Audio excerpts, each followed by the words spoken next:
Nabeel Khoury is a former U.S. diplomat and former deputy chief of mission in Yemen. He joins us now from Washington, D.C. Thank you very much for being with us. I'm glad to have you in to speak with us on this topic. A lot of people have been waiting for this since the beginning of this conflict kicked off. They've been wondering when the Houthis were going to join. So in your estimation, why now? I think at this point, this is a token participation, not a full participation. They have fired a couple of missiles as a warning because of all the talk of potential escalation. There are U.S. troops on their way to the region. There's been talk that if there is no agreement, there might be a full-scale attack on Iran, as has not been seen so far. The threats against the electric grid in Iran is also a major source of concern. So for all that, the Houthis are saying, we are still here. And if you're really going to go all out against Iran, we will then jump in. But at this point, they haven't yet jumped in. A few missiles does not a war make.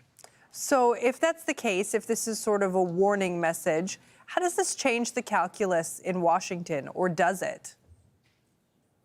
Well, at this point, it has not changed the calculus. There is an agreement, a sort of a mutual non-aggression agreement between the Houthis and the Trump administration, which has held for the past year. That agreement means the Houthis do not hit at Americans or American bases in the Gulf countries. And the Houthis have already stated that they are not going to attack Islamic, meaning the Arab Gulf countries. Their attacks on Israel do not abrogate the understanding with the United States. However, all this could change.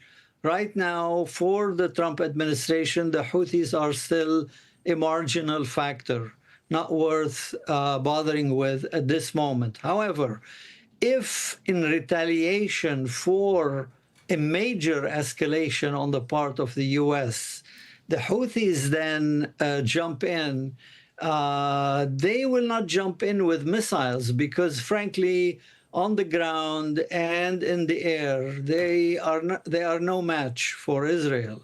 However, the significant thing the Houthis can do is to block Bab-el-Mandeb, the entrance to the Red Sea.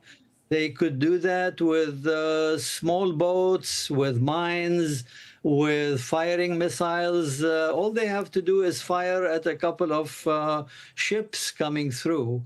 And that would mean that would lead to the arrest of all commercial shipping through the Red Sea. But surely, given what we've seen in the Strait of Hormuz over the last 4 weeks, that the possibility of that happening must create some anxiety in Washington. Oh, it sure does.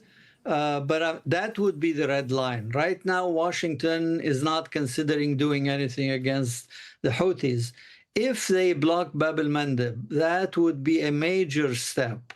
That would be a red line, and then you would see attacks against Yemen very quickly. Okay, Nabeel Khoury, thank you very much for joining us and for giving us your insight here on Al Jazeera. We appreciate it.